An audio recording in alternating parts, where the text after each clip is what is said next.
Rajkot chemist અને druggist એસોસિએશને અગ્નિકાંડના હતભાગીઓને શ્રદ્ધાંજલિ પાઠવી અને ન્યાયની માંગ કરી। ખૂબ જ દુઃખજનક ઘટના કહી શકાય। કદાચ રાજકોટમાં આવું પહેલીવાર બન્યું હશે કે આટલા લોકોનું એકી સાથે અગ્નિકાંડ થયો હોય। આ દુર્ઘટના પહેલીવાર બની છે રાજકોટમાં અને ખૂબ જ દુઃખદ દુર્ઘટના છે આ।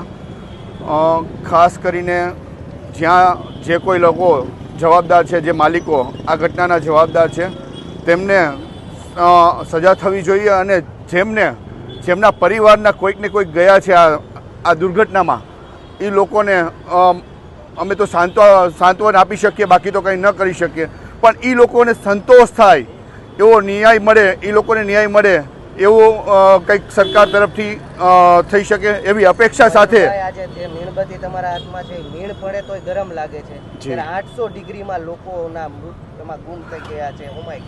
શું કહું છે આ દર્દ વેદના? શું દર્દની વેદના તો હકીકતમાં જેને સહન કરી છે એને જ ખ્યાલ હોય। આ નાની એવી મીણબત્તીની જ આપણને જરાક ઝાર અડી જાય તો એ આપણને કંપકપાટી થઈ જતી હોય, જ્યારે આખા પરિવારના લોકો, કુમળા બાળકો આમ ઓગળીને રાખ થઈ ગયેલા છે। આ પરિસ્થિતિ જોઈને જેવા તેવાના રૂવાટા ઊભા થઈ જાય। આવી પરિસ્થિતિમાં આપણે બધા અત્યારે જોયું છે, તો ખાસ તો બીજી વાર આવી દુર્ઘટના ન બને એના માટે સરકારે ખાસ નોંધ લેવી જોઈએ। આવા જ્યાં ક્યાંય ગેમ ઝોનો છે કે જે ક્યાંય લોકમેળાઓ છે, ત્યાં આ લોકો ઉપર નજર રાખવા માટે એક ટીમ બનાવવી જોઈએ ગવર્મેન્ટે, જે રેગ્યુલર એની ઉપર નજર રાખી શકે, એનું અપડેટ લઈ શકે। ઘણીવાર એવું બનતું હોય કે એકવાર અપડેટ એકવાર થઈ ગયા પછી પાછળથી જોવાતું જ નથી। આ કારણો માત્ર એના જ છે કે એકવાર બની ગયું, ઓકે, ચેક કરીએ એવા બરોબર છે, પછી એની પાછળ કોઈ જાતનું ફોલોઅપ નથી લેવાતું।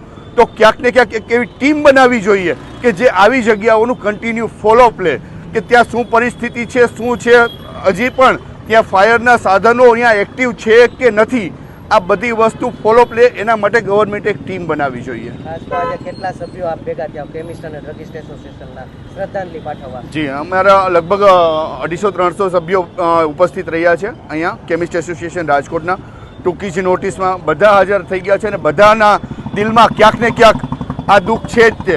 અને ઘણા લોકોનો તો મને એટલીસ્ટ 2 દિવસથી ફોન આવતો હતો કે બધા સાથે મળીને એક દિવસ શ્રદ્ધાંજલિ આપીએ, અને બધાને અમારી ભાવના હતી ક્યાંક ને ક્યાંક આપણે બધા રાજકોટવાસીઓ એકાબીજા સાથે જોડાયેલા છીએ, એટલે બધાના દુઃખમાં દુઃખ અને સુખમાં સુખ એવો આપણા બધાનો સ્વભાવ હોય છે। ત્યારે આ દુઃખદ ઘટના હોય તો કેમિસ્ટ એસોસિએશન રાજકોટને પણ એટલું જ દુઃખ છે અને મેમ્બરોને પણ એટલું જ આ બાબતમાં દુઃખ છે। એસોસિએશનની પણ શું માંગ હોવી જોઈએ? જ્યારે આ ઘટનાના આરોપીઓ અત્યારે રિમાન્ડ ઉપર આવી ગયા છે, પરંતુ તમે બધા શું એમ કહેવા માંગો છો તંત્રને, સરકાર સુધી? તમે પણ એક શું તમે વેદના તમારી? સરકાર સુધી એક જ વાત પહોંચાડીએ કે આવી દુર્ઘટના બીજી વાર ન બને, અને આ દુર્ઘટનામાં જેમને પણ ભાગ ભજવેલો છે દરેકને સજા થવી જોઈએ, અને જે પણ લોકો, જે પરિવારજનોના કુટુંબમાંથી કોઈના કોઈ ગયું છે એ લોકોને ન્યાય મળવો જોઈએ।